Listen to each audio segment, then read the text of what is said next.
A soul appears in Padre Pio's cell at 2 a.m., not threatening, not demonic, just broken.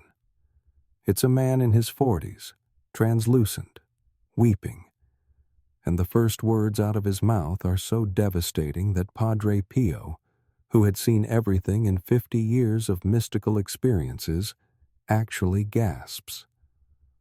"Father, I failed them. I failed my children, and now I can see exactly how much damage I did. Every single moment, and I can't undo any of it." What this father revealed about his life, his death, and what awaits him will absolutely destroy you. And if you're a parent, you need to hear this. Before we get into what this soul told Padre Pio, and I'm warning you, this gets heavy, you need to understand something about death that nobody talks about. When you die, you don't just see your life flash before your eyes.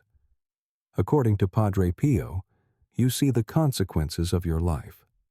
Every choice, every word, every moment you were present or absent. And for parents, you see exactly how you shaped or damaged your children. Not what you thought you were doing, what you actually did. This father, let's call him Antonio, though Padre Pio never revealed his real name, died suddenly. Heart attack. No warning. No time to prepare. And the moment his soul separated from his body, he saw something that made him scream in spiritual anguish. He saw his 3 children, ages 14, 11, and 8. And he saw what his parenting had really done to them. Hit subscribe right now because what I'm about to tell you will change how you see parenting forever. And if you ignore this warning, you might end up like Antonio, seeing the truth when it's too late to fix it. Antonio appears before Padre Pio, desperate, and the first thing he says is, "I thought I was a good father. I really did. I worked hard, provided for them, kept a roof over their heads, put food on the table. Isn't that what fathers are supposed to do?" Padre Pio, seeing straight into this soul's history, responds quietly, "And how much time did you actually spend with them?"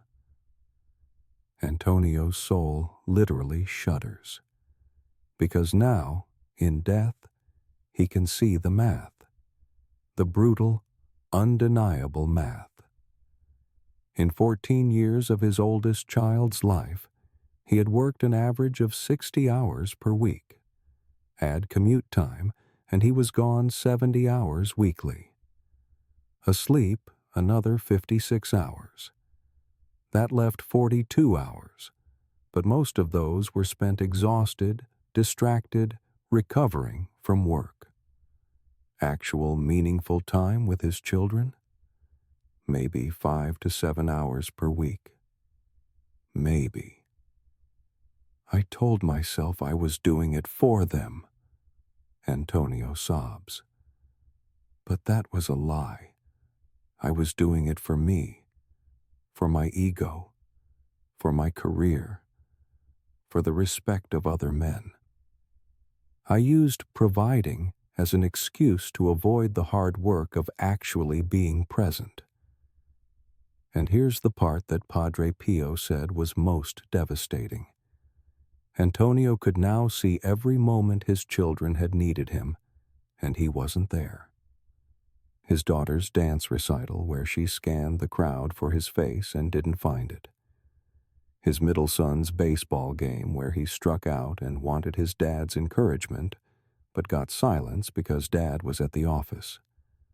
His youngest crying at night, scared of monsters, calling for Papa who was too tired to get up. "They needed my presence," Antonio told Padre Pio. "But I gave them presents instead. Toys, money, things. Because things were easier than time.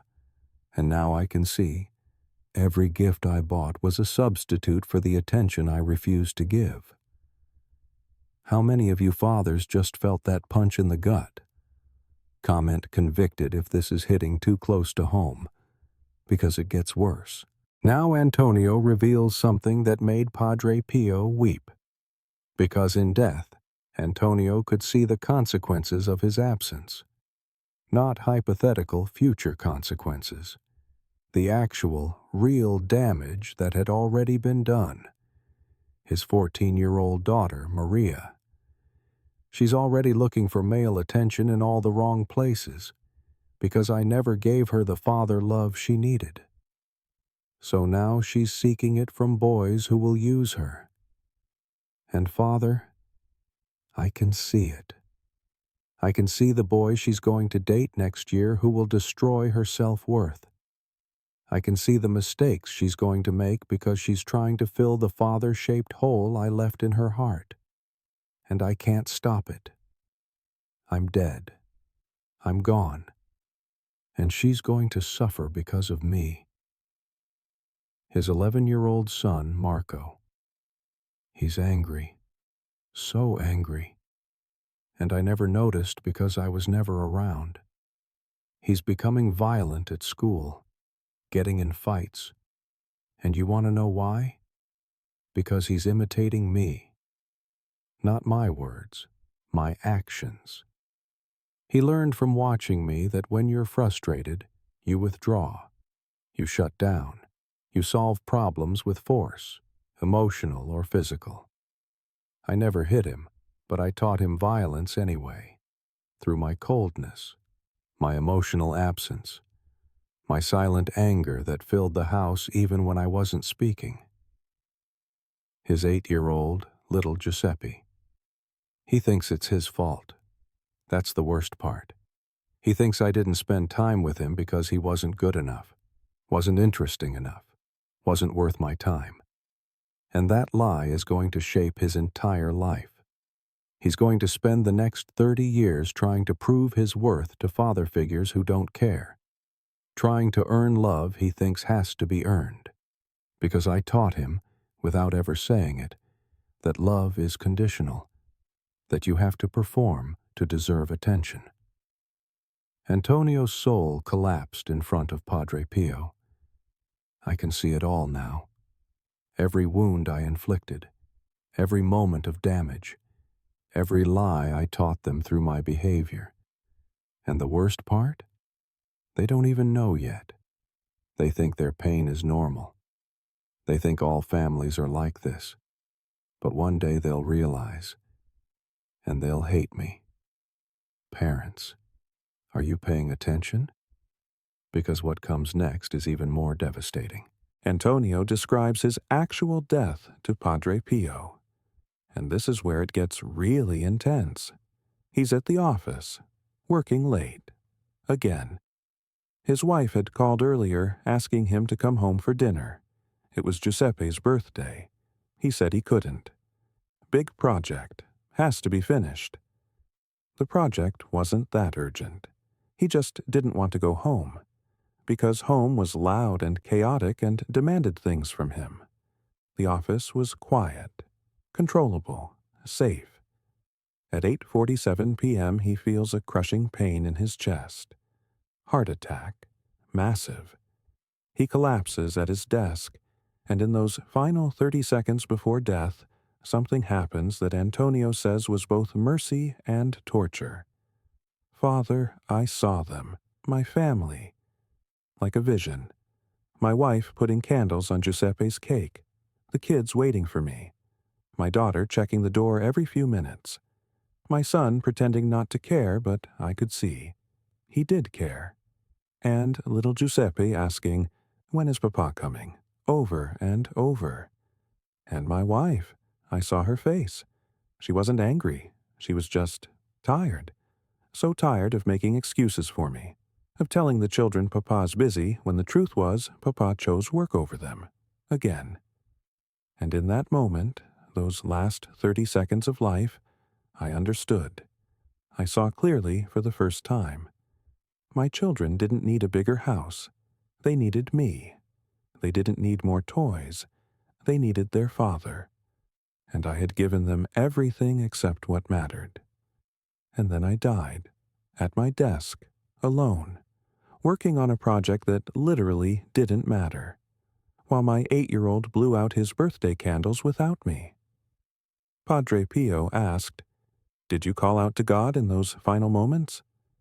And Antonio's answer is crucial. Yes. I begged him for one more chance, just one more day, one more hour. I would have given anything, my career, my money, my reputation, just to walk through that door and hug my children. Tell them I was sorry. Tell them I loved them. Actually, be the father I pretended to be. And do you know what God said to me? He said, "You had 14 years, 5,110 days. You could have made that choice any day, but you chose work instead. Now we deal with the consequences." Let that sink in. Every single day you have with your children is a gift you can never get back. How are you using it? Now comes the part where Antonio faces the particular judgment, and what he learns is both terrifying and hopeful. "Father, I expected hell. I really did. I had failed my primary vocation, fatherhood. I had neglected the souls God entrusted to me. I deserved damnation. But that's not what happened. God showed me my life, all of it, every moment. And yes, I saw all my failures as a father, but I also saw something else. I saw the few times I got it right. The Sunday morning I took Giuseppe to the park, just us, and pushed him on the swings for an hour. That mattered. He still remembers it. It's one of his only good memories of me. The night Maria had a nightmare, and I actually got up, sat with her, told her she was safe. That mattered. It planted a seed that might help her when she's older and needs to know that protection exists. The time Marco showed me his drawing and I actually looked at it, really looked, and told him it was beautiful. He kept that drawing. It's still in his room, because I saw him just for a moment. God showed me that even my failures as a father weren't total. There were small graces, tiny moments of presence, and those moments mattered more than I realized. Then comes the judgment. God told me, "You were not the father you should have been. You chose career over calling, ego over love, comfort over sacrifice, but you were not malicious, you were not abusive, you were simply absent, and absence, while damaging, is not unforgivable." Then he showed me purgatory. And Father, it's not fire, it's not torture, it's seeing with perfect clarity every moment I failed, every time I chose wrong, every wound I caused, and feeling the pain my children felt, but couldn't express because of my absence. That's my purification, living through their pain, understanding it fully, carrying the weight of what I did, not as punishment, but as correction, so that when I finally enter heaven, I'll be the father I should have been all along. This is where it gets hopeful, because Antonio isn't damned, but the price of his failures is real, and long, and painful. Finally, and this is why Antonio appeared to Padre Pio, the soul delivers his message for fathers who are still alive. Tell them, Father. Tell every father who thinks he's too busy, who thinks providing money is enough, who thinks his children will understand someday. Tell them they're wrong. Children don't need your money. They need your time. They don't need gifts. They need your presence. They don't need you to be successful. They need you to be there. Tell them. Your career will forget you the moment you die. Your boss will replace you within a week. Your projects will be finished by someone else. But your children? They will carry your presence, or your absence, for the rest of their lives. Tell them, you can't get this time back. When your daughter is 8, you have 1 year of her being 8. When she's 9, that year is gone, forever. You don't get do-overs. You don't get second chances. Every day you choose work over them is a day you've lost forever. And tell them this. This is the most important part. Your children are reading your priorities, whether you say them out loud or not. If you're always at work, they learn. Work is more important than family. If you're always tired, they learn. I'm not worth your energy. If you're always distracted, they learn. I'm not interesting enough to hold your attention. Whatever you give your time and attention to, that is what they'll believe matters most, not what you say, what you do. Padre Pio asked, if you could speak to your children now, what would you say? Antonio's answer broke Padre Pio's heart. I would say, I'm sorry. I'm so sorry. I thought I was building a better life for you, but I was really building a life without you. I thought providing was enough, but you needed a father, not a paycheck. I failed you, and I can't fix it now. But please, don't let my mistakes define you. Don't believe the lies my absence taught you. You are worthy of love. You are valuable. You are enough. You always were. I just couldn't see it until it was too late. Then, looking at Padre Pio with desperate urgency, tell the fathers who are still alive, stop. Stop working 70-hour weeks. Stop chasing promotions that cost you your family. Stop telling yourself someday you'll have more time. Someday is a lie. You have today, only today, and today will be gone by tomorrow. Go home, right now. Put down your phone. Turn off the TV. Look your children in the eyes and ask them questions. Listen to their answers. Play their games even if they're boring.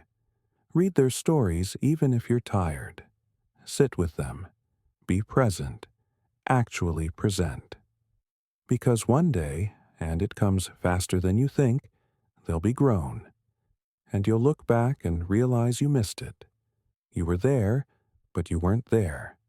And you can't get it back. Ever. Padre Pio sat with Antonio's soul for 2 more hours, praying for him, offering what comfort he could. And when the soul finally departed to begin his long purification, Padre Pio wept.